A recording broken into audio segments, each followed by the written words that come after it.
Hey, it's Jo.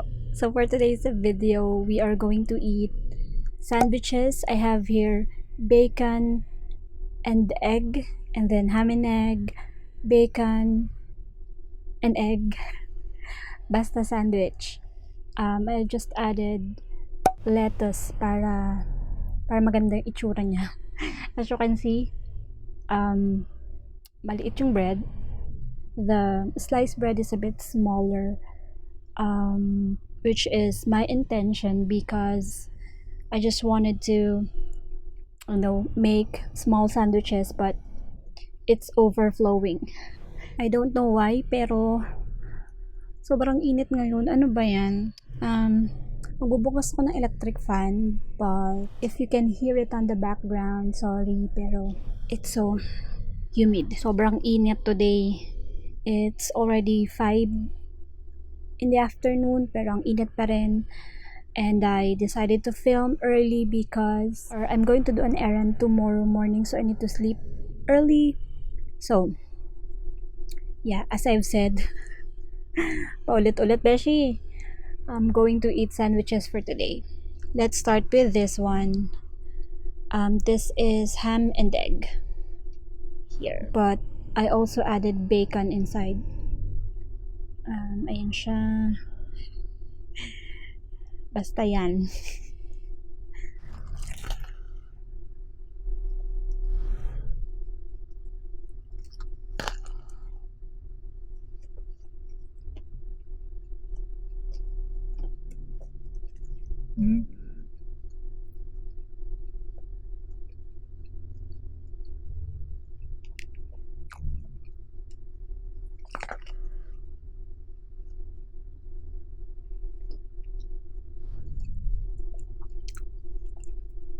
I also have lettuce on the side.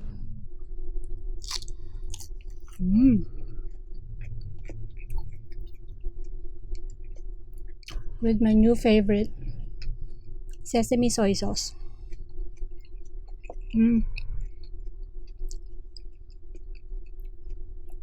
Even my mom loved this. Na nilalagay niya sa kanyang asitaba. Kasi nga masarap siya, beshi. You should try it.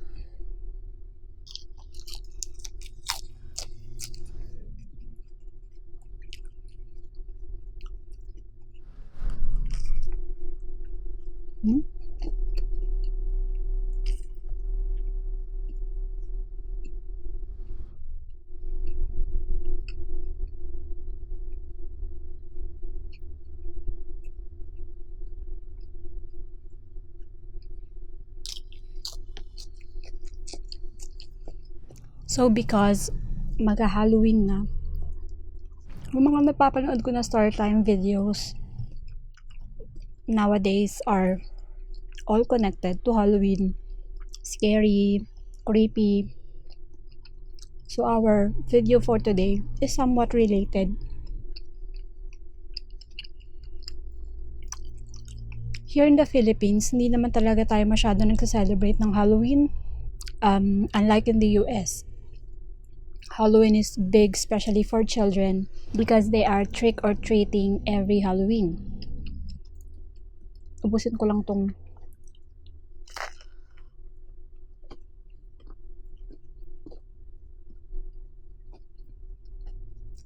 first sandwich natin.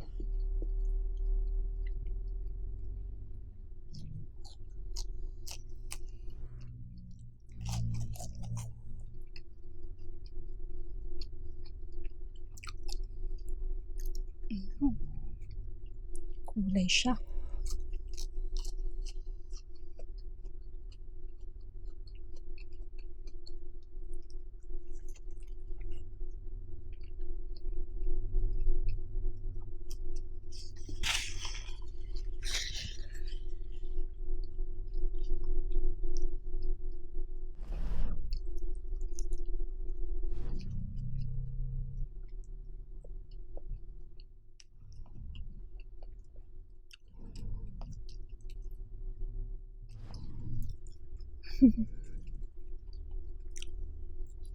This is such a big lettuce.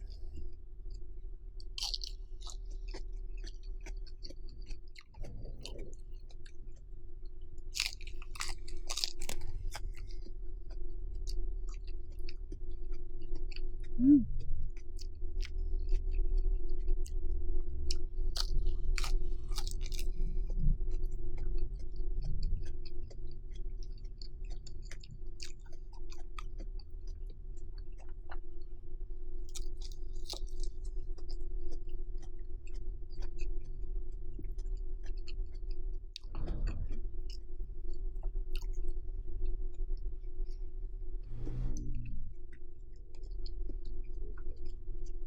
Of course, coffee. Perfect combination with the sandwich.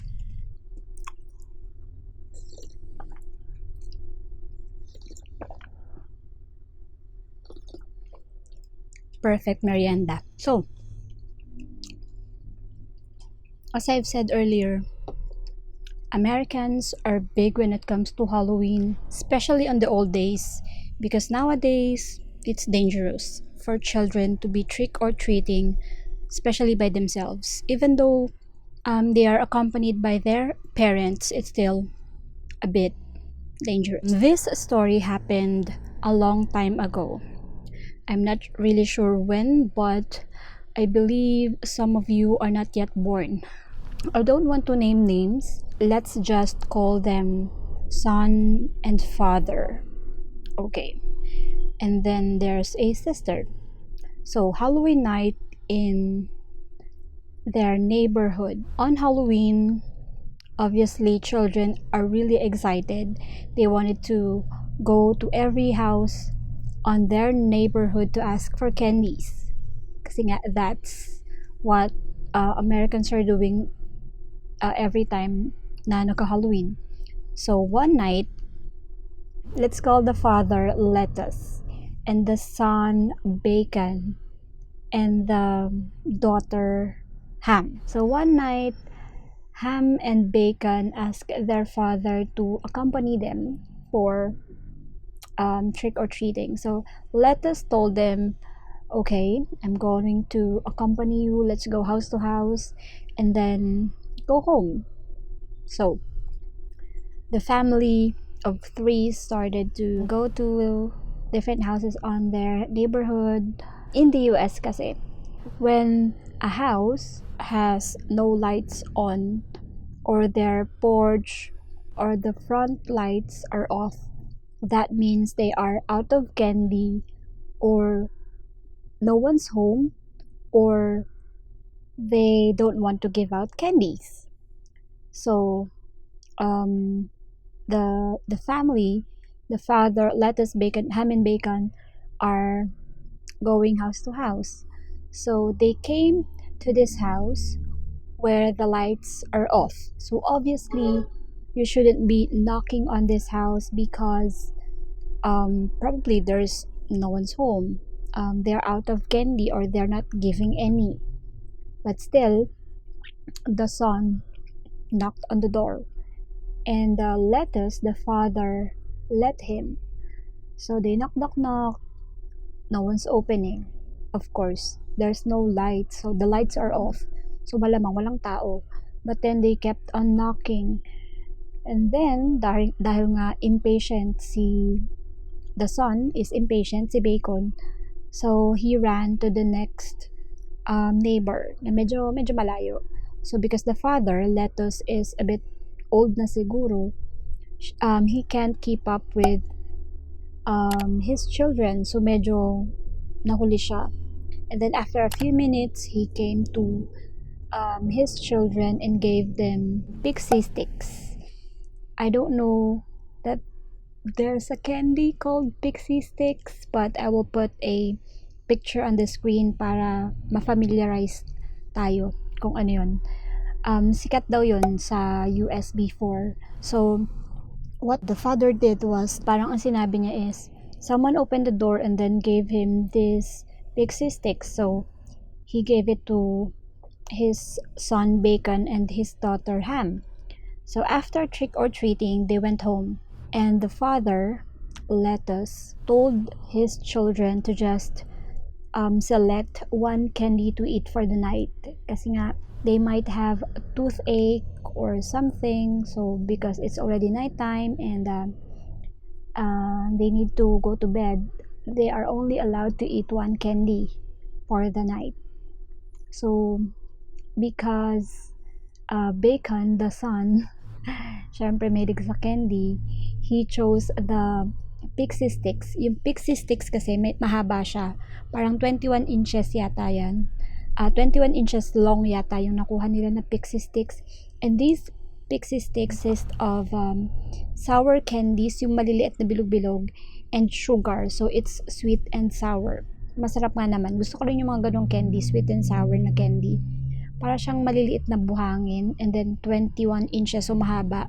So you can just put it on your mouth like what we're doing sa muncher, and especially pag maliliit yung candy, you just put it on your mouth and then chew and lunok na. So yun. So I'm not sure what the daughter chose to eat, kung anong candy yun, but the son, Bacon, chose the pixie sticks. So the dad got a scissor and he gave it to his son. And then the son put the pocket in his mouth and says, "Ew, yuck." Siguro ganyan. "It's so bitter. It doesn't taste good, Dad." Sabi niya ganon. And what the dad did was he made a juice for him, and then the son drink it, and then he went to bed. Try natin tong bacon and egg. Yan. Yan. Bacon and egg.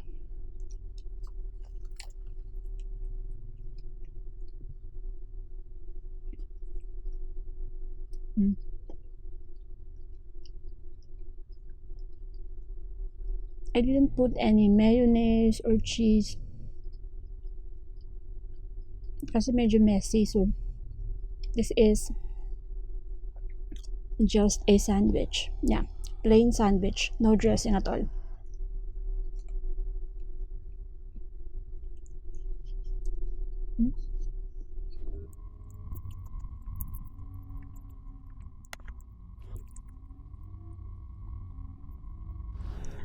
However, after 1 hour, the boy, Bacon, passed away.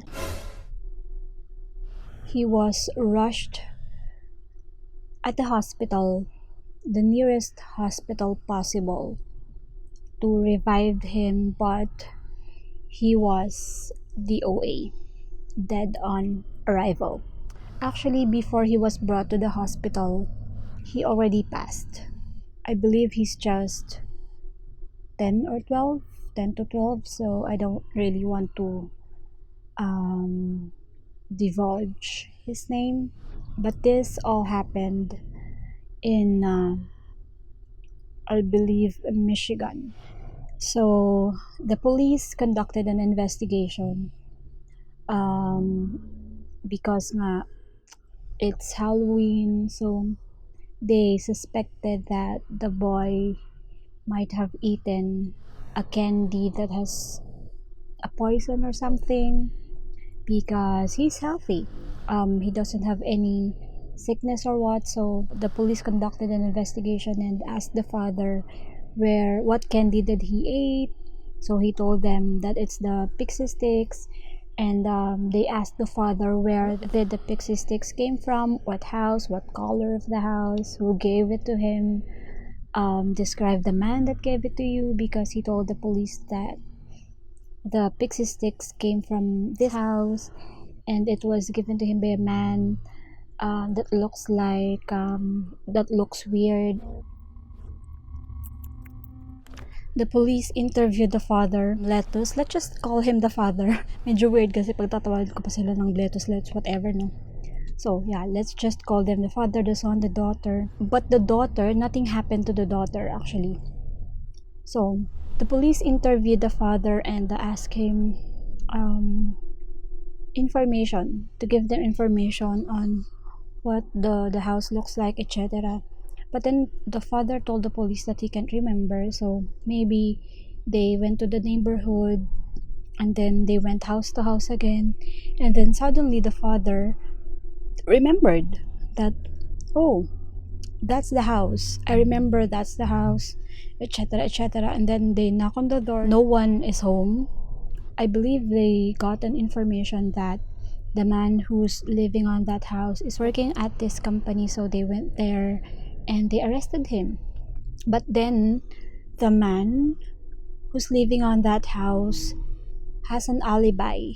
He said that he's working on that day, that the police can ask his co-workers, which his co-workers confirmed that he really is working on that day on the Halloween night. So actually there's no one home. No one's home on Halloween night because I believe his wife and children or child went to somewhere, maybe their family, their relatives. So the police was shook to the bones.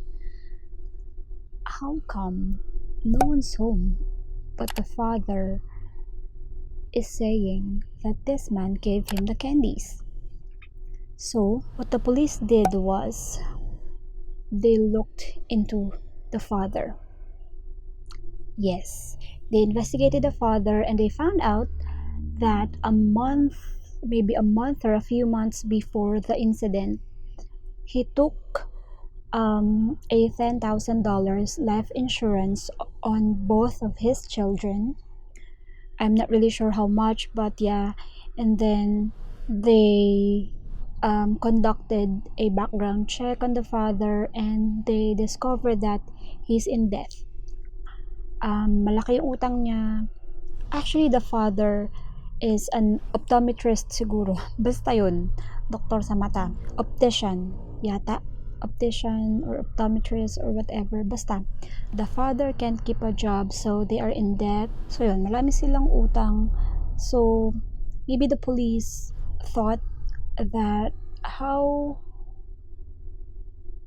come he purchased an insurance for his children and they are in debt. Marami silang utang. But yeah, I believe Americans really are, woke. They are woke when it comes to insurance. They need it. And then, ayun na naman ako sa and then. The police interviewed or called the insurance company, and the insurance company said that a day after Bacon or the son passed away, the father called them and asked them when he'll get the insurance payout. Napaka weird, diba? You just lost your son and now you're asking for the insurance payout. Hello? I mean, this is not a sign of guilt or what, but because of the collected evidence, the police arrested the father and he was convicted guilty. Yeah. And he was put on death row. After a lot of investigation, the father was convicted. He's guilty. He did it because of his death. Marami siyang utang.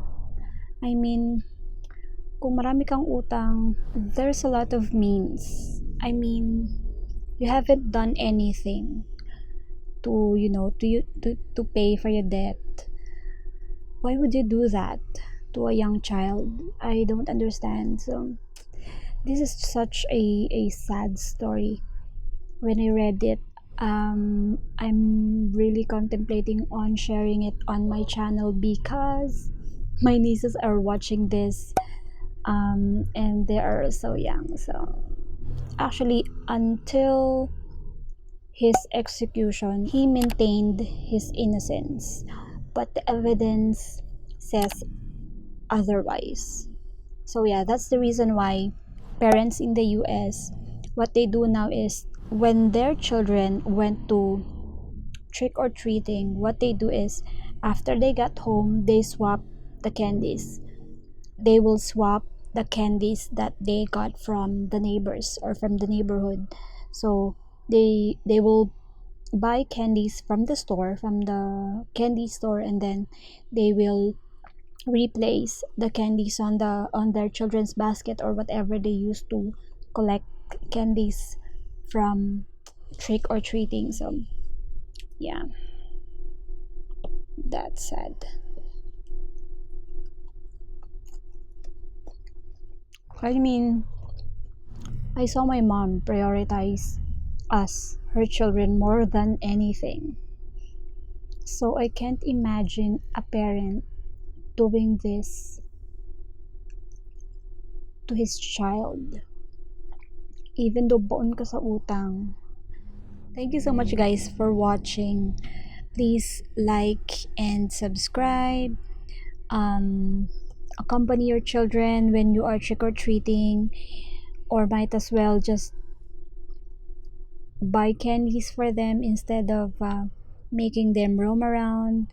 Let's take care of the young children because, kailangan nilang alagaan, kailangan silang subaybayan at bantayan because iba na yung panahon.